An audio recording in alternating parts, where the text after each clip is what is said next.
Muy buenas noches. A estas horas todas las claves pasan por un ataque que se sigue produciendo en Ucrania. Si me permiten, más allá de los mercados, hoy el protagonismo, a estas horas el protagonismo, está en una Kiev que desde la madrugada viene sufriendo el que es el mayor ataque de Rusia sobre Ucrania desde que arrancó la guerra. El mayor ataque, insisto, se han lanzado más de 10 de las famosas dagas rusas, de esos misiles Kinzhal, cientos de misiles, se habla de que casi a primera hora de la mañana iban más de 100, se habla casi de 300 misiles cayendo sobre Kiev y una andanada de drones. El ataque está siendo, insisto, el más crudo, el mayor desde que arrancara la guerra entre Rusia y Ucrania. Un ataque que, insisto, está llevando a cabo, ya lo advirtió Vladimir Putin, que a partir de enero recrudecería las operaciones si no se avenían a dialogar. Lo está haciendo Rusia, está recrudeciendo precisamente el conflicto allí en una Ucrania que hoy está sufriendo el mayor ataque, insisto, desde que arrancara la guerra. Un movimiento que evidentemente ha sido respondido por Europa, aunque solo fuera verbalmente, y ocurren varias cuestiones aquí. Por un lado, la propia Unión ha asegurado que esa lluvia de drones rusos contra Ucrania lo que demuestra es que Rusia no quiere la paz. Dice desde Europa, dice el presidente del Consejo Europeo, Charles Michel, que la lluvia de drones que ha disparado en las últimas horas Rusia contra Ucrania es una muestra de que Moscú no busca la paz, sino que persigue otro objetivo bien distinto. En concreto, cito textualmente, dice: para cualquiera que crea en los rumores de que Rusia está interesada en las conversaciones de paz, el número récord de drones disparados en las últimas 24 horas contra Ucrania muestra la verdadera intención de Moscú. El propio Michel ha asegurado que esos ataques son más cínicos teniendo en cuenta el aumento de su intensidad que coincide con las festividades de Año Nuevo. Y aquí están pasando varias cuestiones, insisto. ¿Es efectivamente el ataque más crudo que lanza Rusia sobre Ucrania? Sí. Europa saca esta conclusión. La conclusión que saca Ucrania es que necesita más misiles antiaéreos y que los necesita con urgencia. Que no es evidentemente capaz de repeler esto. Que no están preparados para esto. De momento, a primera hora de la mañana reportaban solo daños materiales, ya han ido reportando heridos, evidentemente ya ha elevado hasta 5 los muertos, más de 130 heridos, cuenta ya Ucrania, solo con estos ataques del día de hoy, insisto, cientos de misiles a través de una lluvia de drones, como ha calificado el presidente del Consejo Europeo, que están cayendo están arreciando sobre la capital ucraniana, sobre Kiev. Preguntando aquí a los expertos desde Negocios Televisión si la intención es tomar Kiev, la respuesta es no. No parece que Rusia vaya ni tenga en ningún momento la intención de tomar Kiev, pero es parte, dicen, de lo que advirtió Rusia que ocurriría, que es recrudecer el conflicto si no se buscaba una paz antes. La lectura que hace Charles Michel desde el Consejo Europeo es la contraria, es no buscará la paz tanto, como les estaba yo comentando, si en realidad muestra esta cara, ¿no? Si muestra el mayor ataque sufrido por Ucrania o desde Rusia, el mayor ataque que sufre Ucrania desde Rusia. Insisto, desde el arranque de la guerra no había habido un ataque de esta intensidad. Así que figúrense lo que está ocurriendo en Kiev y qué pasará cuando terminemos de contar todo lo que está ocurriendo, como bien les decía yo, como bien está contando el gabinete de Zelensky, que ha empezado con que no había, luego que sí que había 3, 4 fallecidos, 100 heridos, 130, es decir, el ataque está siendo especialmente crudo y las consecuencias seguramente serán especialmente lamentables. Esto está ocurriendo hoy en el mayor ataque, insisto, en la historia de Rusia hacia Ucrania.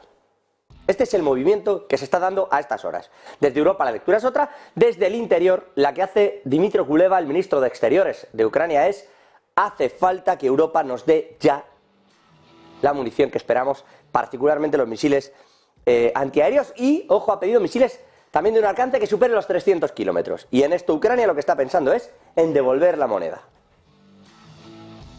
Putin ya advirtió hace unos días cuando se produjo un ataque sobre Belgorod que causó más de 20 víctimas civiles de Rusia por parte de Ucrania, de que esto se iba a producir. Y en, efectivamente, revancha de lo ocurrido en Belgorod, está ocurriendo esto.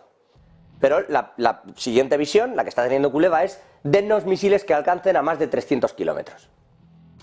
Y todo esto pues va a llevar evidentemente a que aún se recrudezca más. Un Dmytro Kuleba que, insisto, dice es urgente, porque sabe que no va a llegar el dinero de Estados Unidos, que no lo va a hacer como pronto en los próximos 6 meses.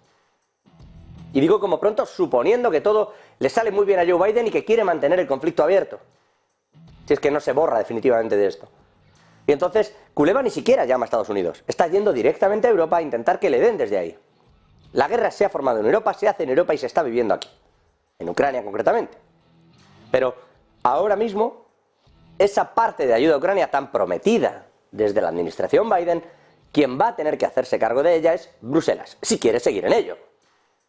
Pero es evidente que con días como el de hoy, Zelensky, Kuleba, Kiev necesitan otra serie de instrumentos o no podrán competir con esto. En ese sentido, por cierto, hoy Noruega ha aprobado una ley, le ha dado el visto bueno a la ley y desde hoy ya se puede, para que Ucrania pueda comprarles armamento militar a sus empresas de defensa.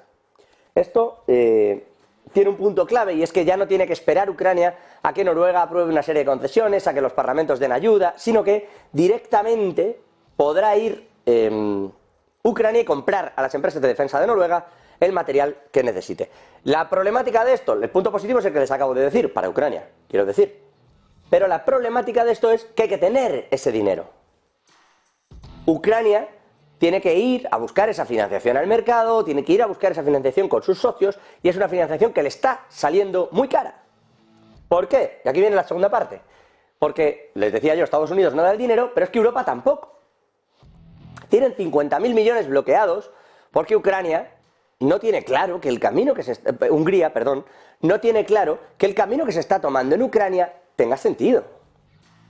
Víctor Orbán, Hungría, aboga por negociar directamente ya y dejar de dar ayudas, de sostener el sector de la agricultura que está haciendo daño a Polonia, Eslovaquia, Rumanía, a la propia Hungría.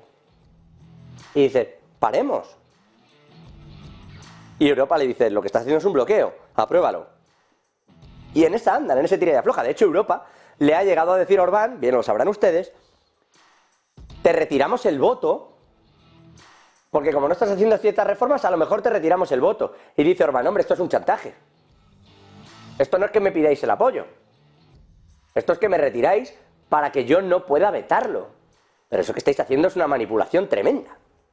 Esa es la situación interna de Europa ahora.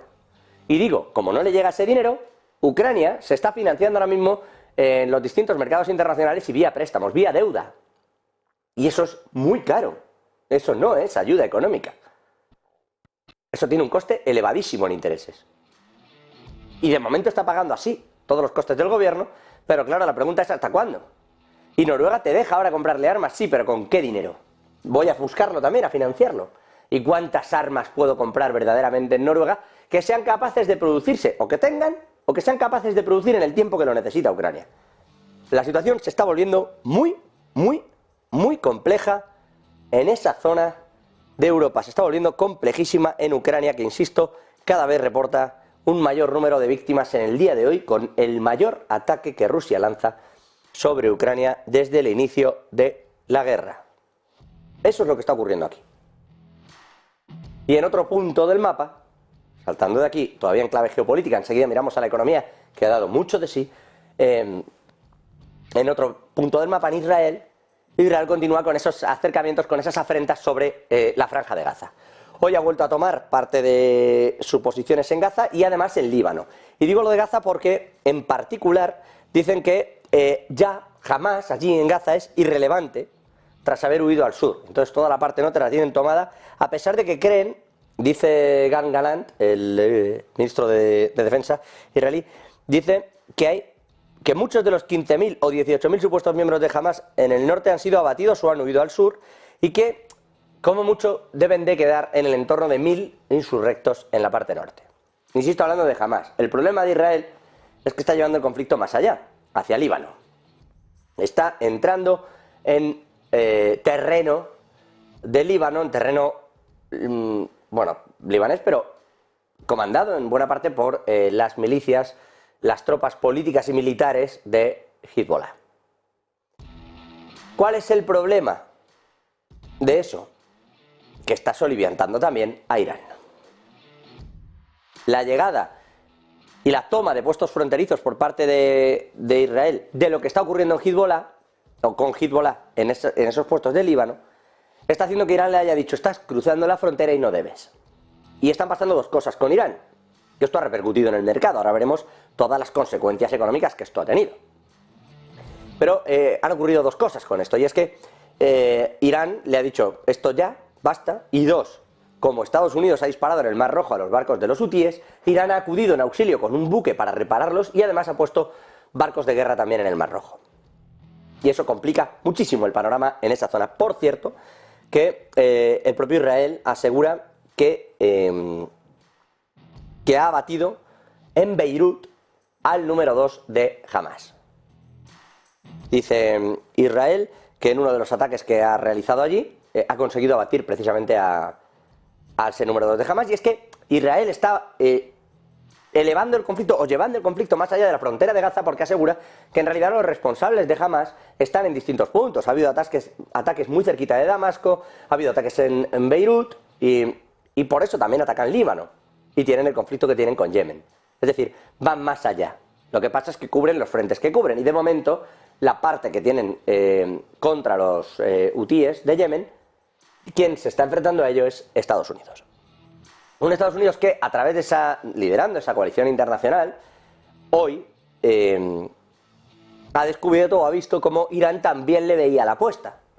Es decir, cómo ellos ponían los barcos, ellos defendían a los buques comerciales de los hutíes, y cómo los hutíes hoy han visto que llegaba también la respuesta de Irán para defenderles. Y esto ha cambiado por completo el panorama, si me permiten, en la zona. De hecho, lo que ha ocurrido es que el petróleo se ha disparado, luego se ha moderado, pero ha cambiado por completo el panorama, y que los distintos buques comerciales han tenido que variar su rumbo. Y vamos a ir, si les parece, con esto. Todos los conflictos, ahora vamos a Taiwán, que también tiene su... Pero tanto lo que está ocurriendo en Ucrania como particularmente esto que ocurre ahora en el Mar Rojo, está impactando en modo suma en el comercio internacional. Al punto de que Maersk, por ejemplo, la danesa, la compañía, la segunda mayor compañía del mundo en transporte de mercancías, en flete, de contenedores, ha dicho que ya no va a ir por el Mar Rojo. Sufrió un ataque el pasado día 30, uno de sus cargueros. Dicen que no les han dado una respuesta satisfactoria, pero que sobre todo lo que no les han dado es la seguridad de que puedan ir por ahí. Tienen la sensación de que esto va a seguir ocurriendo. Y entonces, que no van a utilizar el Mar Rojo. Y si eso ocurre, es decir, si tienen que dar toda la vuelta por el Cabo de Buena Esperanza y hacer todo el viaje por el sur de África, el coste va a ser muchísimo mayor. Figúrense que van a pasar de las 8.000 al entorno de las 12.000 millas náuticas recorridas, es decir, un 50% más. Claro, en ese entorno, ¿el coste cuál va a ser? ¿Y hasta qué punto eso no va a ser luego inflación? No va a repercutir en el coste de todos los ciudadanos, que los alimentos cuesten más, que todo lo que transportan cueste más. Eso lo ha notado hoy el mercado. Ahora vamos con los mercados financieros, que también han tenido lo suyo y que hoy están dando un recorrido importante, una vuelta curiosa. Se ve particularmente en el viaje que ha hecho el mercado en Europa. Pero les decía, esta es una de las razones, esta respuesta de Maersk, y si me permiten, ha ocurrido también otra cosa curiosa, y es que Etiopía le ha comprado el acceso al mar a Somalilandia, que no es Somalia, cuidado. Cuando se produjo la separación en Somalia, y digo esto porque ahora Etiopía también pretende acceder al Mar Rojo, hay una serie de intereses cruzados ahí, importantes. ¿Qué es esto de Etiopía? Etiopía de repente se está sumando al acceso al Mar Rojo, quiere también pasar sus mercancías, sus materias primas, y cree que aquí tiene un nicho importante. Y entonces ha llegado a un acuerdo con un gobierno en un país que dejó de existir, existió brevemente y se unió a Somalia, la República, lo que luego fue en conjunto la República Democrática de Somalia. Pero hubo una independencia previa de ambos países en la que existió en Somalilandia. Bueno, pues se ha firmado un memorándum de entendimiento, Addis Abeba, desde Etiopía, con Somalilandia, que es parte de una región que, insisto, se sumó en su momento a esa República Democrática de Somalia, pero que se quiere separar. Consideran que aquello fue un error. Y siguen siendo una región separatista. ¿Y qué acuerdo es este? Y ojo, porque Etiopía y África en general puede ver como en esa parte hay un vuelco, Etiopía va a apoyar ahora a Somalilandia, por razones evidentes, y porque así le van a permitir el uso de uno de los puertos, el Mar Rojo, y alquilar durante 50 años el corredor territorial, que en realidad es un corredor territorial que, si me permiten, abarca unos 20 kilómetros por 90 de largo. O sea, no es un gran, pero le sirve de paso. Y de repente tiene una salida evidente de sus materias primas y va a intentar utilizarlo. Y todo esto sigue ocurriendo en el Mar Rojo. Todo esto sigue ocurriendo en el foco de tensiones mundial. Y es evidente que se suma, esto va sumándose al número de conflictos internacionales que tenemos en esa zona. Insisto, donde de momento no se ve que ningún conflicto vaya hacia abajo, sino todas las tensiones, 2 de enero, van hacia arriba. Y decía yo, ¿todo esto ha impactado en el mercado? Sí, sí, porque el petróleo, cuando ha visto que Irán se metía en este jardín y que iba a defender a los hutíes y que iba a enfrentarse a Estados Unidos, en ese momento el petróleo se ha disparado, casi un 3%, bueno, más de un 3% arriba. Y cuando se ha dado cuenta de que, uno, no era para tanto, y dos, al final Irán está moviendo piezas, pero no hay una guerra como tal contra Irán, el petróleo se ha ido abajo, un 1,5%. Es decir, que el movimiento, casi 5 puntos porcentuales de movimiento en el petróleo, todo vinculado a la inseguridad. Lo que hay ahora mismo en todo el sector financiero en el mundo es una especie de sensación de tembleque. De no querer ser el último, que cuando salta la mecha, que cuando prende el polvorín, que cuando arde ese cisma geopolítico, se quede ahí y pierda el dinero. Eso está ocurriendo. Y por eso hay estos movimientos tan abruptos cuando vamos conociendo determinadas noticias. El petróleo, insisto, a un comercio mundial donde Maersk, lo veíamos antes, ha dicho ya no circulo más por ahí, y lejos de caer, todo el mundo ha pensado que eso era dinero. ¿Por qué? Porque te van a cobrar ese viaje en millas náuticas, porque te van a cobrar lo que están perdiendo allí, porque esto no se va a quedar ahí, van a ser costes que se le trasladen después al siguiente comprador, al cliente. Y entonces subirá la inflación, subirá el precio de las cosas. Y esto nos lleva a mirar, insisto, al mercado, en el último punto en el que hoy todas las bolsas iban subiendo en Europa, hasta que ha empezado a pasar esto. Y entonces han pensado, ¿y si no llegan las subidas de tipos de interés tan pronto como creíamos? Porque en un escenario de subida en la inflación no vamos a ver un escenario de bajadas de tipos. Y entonces de subir hemos terminado hacia abajo. Aquí lo que vemos es el Brent, que insisto, y les decía yo también, ha tenido ciertas caídas, caídas evidentes de un barril de Brent.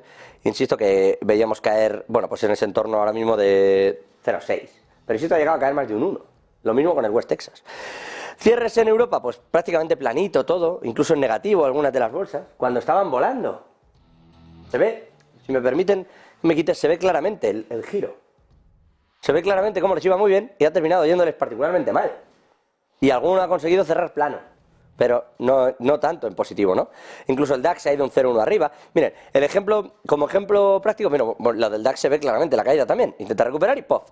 Y digo, como ejemplo claro, un IBEX 35 que ha cerrado en positivo, un 0,8% arriba, por otra índole, quiero decirte, ahí está un sector bancario, ahí están una serie de compañías que hoy tenían otra serie de parangones, y aún así, a pesar de subir más de un 1,5%, ha terminado con una subida de apenas el 0,8%. ¿Por qué? Porque todo se ha ido moviendo a la baja cuando ha visto que la inflación iba a repercutir en que los tipos se puedan quedar altos más tiempo del esperado. Todo esto, insisto, ocurriendo en el mercado, ocurriendo en un panorama global que hoy también miraba a China. Malos datos fabriles, fábrica, y sin embargo le ha metido una inyección de dinero de 50.000 millones a su sector bancario, a un sector bancario, iba a decir no estatalizado, digamos a los bancos más pequeños. ¿Por qué ha hecho esto? Digo no estatalizado, no tanto en la parte centralizada como en el hecho de bancos que tienen una capacidad más diseminada en sus oficinas para repartir el dinero a un nivel más bajo, porque lo que está buscando China ahora es incentivar un consumo, particularmente que llegue en forma de crédito para reactivar, entre otros, el sector inmobiliario, pero también para que ese consumo impulse toda la economía de China, que a pesar de estar viviendo una suerte de crisis interna y de estarse reconfigurando de forma abrupta, está creciendo mucho para estar en esa reconfiguración. Quiero decir, si equiparamos lo que puede estar viviendo el sector inmobiliario, que no se sabe exactamente el alcance y el cómo, porque no hay datos claros, pero si lo equiparamos a Lehman Brothers, Estados Unidos o Europa se desplomaban en aquella subprime, mientras que China sigue creciendo. Entonces la disparidad es muy alta. Y ahora bien, digo, mientras todo esto ocurre, lo que quieren es dotar de crédito para que se impulse la economía. Y de fondo, el salto tecnológico. Y de fondo, el que sus propios ciudadanos consuman también lo que tiene que ver con la propia China. Y en este sentido, se ve claro, por ejemplo, cómo se disparan las ventas de Huawei allí y cómo se van reduciendo poco a poco las de Apple en determinados puntos. De hecho, esto le ha costado a Apple hoy, durante algunos momentos de la sesión, ha caído un 3%. ¿Por qué? Porque vende menos hardware, vende menos dispositivos, pero sobre todo porque está teniendo problemas en muchos sentidos.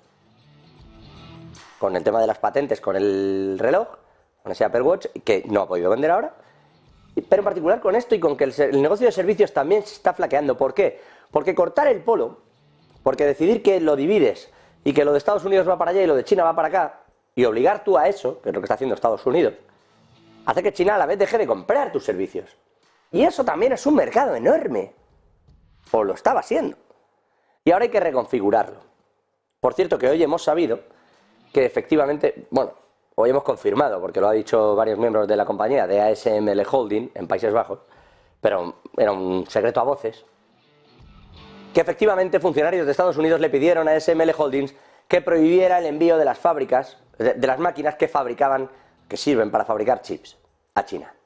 Unas fábricas que utilizaba, o sea, unas máquinas que utilizaba China en esa fabricación y que está teniendo que sustituir. Pero claro, lo que está haciendo China es sustituir, igual que hace Rusia con el crudo. Cuando se le ponen los vetos, sustituye. Busca nuevos socios y sustituye. China, lo mismo. Y sin embargo, el golpe que se está infligiendo en Europa está costando. ASML Holdings llegó a una serie de tratos con Estados Unidos y ha sustituido esto.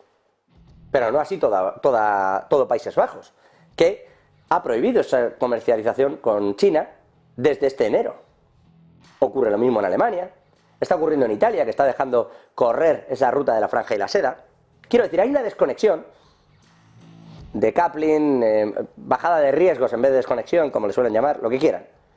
Pero hay una reducción del comercio con China que está afectando mucho, particularmente a Europa, que no está teniendo el proteccionismo que sí tiene Estados Unidos.